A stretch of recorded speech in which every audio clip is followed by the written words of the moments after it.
Headline news for Thursday, May 5th from the Westchester County Business Journal, Fairfield County Business Journal, and westfaironline.com. Peter Katz reporting. The World Health Organization said this morning that the number of people who have died from the COVID pandemic worldwide has been grossly underreported. The global total has been at about 6 million. The WHO now says it is really more like 15 million. In the U.S., the total COVID death toll this week topped 1 million. If and when the Supreme Court issues its decision to take away women's reproductive rights, some observers believe pro-life forces will next focus on the availability of medications that a woman can take on her own to terminate a pregnancy.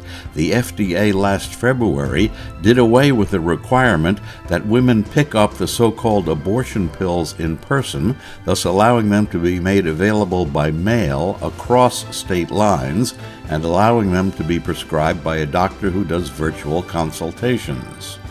According to the Associated Press, Donald Trump Jr. this week met with the House committee investigating the January 6th attempted coup.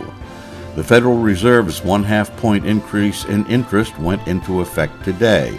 As expected, the Fed's board voted yesterday to approve a 0.5 percentage point increase in the primary credit rate to 1%.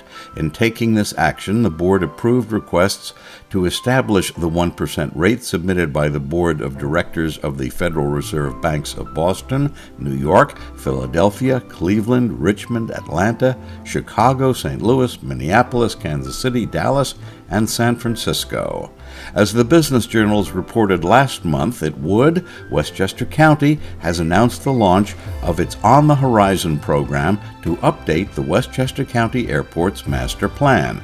County Executive George Latimer announced the first 3 public meetings, beginning with one May 24th at the Pace Law School in White Plains.